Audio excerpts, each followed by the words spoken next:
মাদকদ্রব্যের অপব্যবহার রোধে সচেতনতা বাড়াতে মুন্সিগঞ্জে এক আলোচনা সভা ও শিক্ষা উপকরণ বিতরণ অনুষ্ঠান অনুষ্ঠিত হয়েছে। মাদকদ্রব্য নিয়ন্ত্রণ অধিদপ্তর জেলা কার্যালয় মুন্সিগঞ্জের উদ্যোগে এবং মুন্সিগঞ্জ পলিটেকনিক ইনস্টিটিউট এর সহযোগিতায় এ কর্মসূচির আয়োজন করা হয়। অনুষ্ঠানে প্রধান অতিথি হিসেবে উপস্থিত ছিলেন অতিরিক্ত জেলা ম্যাজিস্ট্রেট মোহাম্মদ রেজাউল করিম।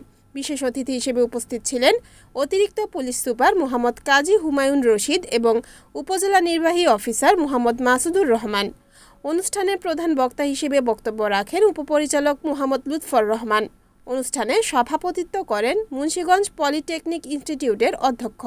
বক্তারা তাদের বক্তব্যে বলেন, মাদক সমাজের জন্য একটি মারাত্মক অভিশাপ, যা তরুণ প্রজন্মকে ধ্বংসের দিকে ঠেলে দেয়। এ থেকে মুক্ত থাকতে শিক্ষার্থীদের সচেতন হওয়ার পাশাপাশি পরিবার ও সমাজকেও এগিয়ে আসতে হবে। অনুষ্ঠানের শেষে শিক্ষার্থীদের মাঝে মাদক বিরোধী স্লোগান সংবলিত খাতা, কলম ও লিফলেট বিতরণ করা হয়। বক্তারা আশা প্রকাশ করেন, এ ধরনের কার্যক্রম শিক্ষার্থীদের মধ্যে মাদক বিরোধী সচেতনতা বৃদ্ধিতে গুরুত্বপূর্ণ ভূমিকা রাখবে। এখন আপনি মাদক থেকে দূরে থাকতেই হবে, তা না হলে কি পাবেন না? সরকার কি নতুন একটা আইন করেছে। আইনে কি বলছে? আপনি যদি মাদকাসক্ত হন, আপনি কোনো সরকারি চাকরিতে ঢুকতে পারবেন না। পাস করছেন, ভাইবা দিয়েছেন, চাকরি হয়েছে, কিন্তু ডোপ টেস্টে যে ধরা পড়ছে আপনি নেগেটিভ, পজিটিভ, আপনি মাদক খান, আপনার চাকরি শেষ।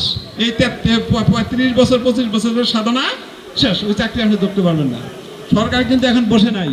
তাহলে আপনি মাদকাসক্ত হবেন, জেনে শুনে হবেন, আপনার কিন্তু কেরিয়ার গঠন করতে পারবেন না।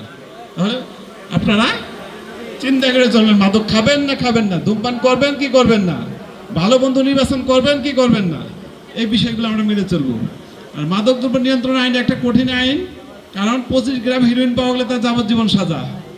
কারো কাছে 2000 পিস ইয়াবা পাওয়া গেলে হয় যাবজ্জীবন সাজা অথবা মৃত্যুদণ্ড। আইন কঠিন। তাহলে আমরা আইন বাস্তবায়ন হচ্ছে। মাদকাসক্তকে যে আপনারা অনেক সময় বলেন মাদকাসক্ত কি আমরা ঠিক মতো ধরি না, বা ধরলেও আমাদের কাজটাকে ধরে প্রসিকিউশন দেওয়া, কোর্ট বিচার করে জামিন দেয়, জামিনের দায়িত্ব আমাদের নাই। Report Farhad Hossain Johnny, NNTV, Munshiganj.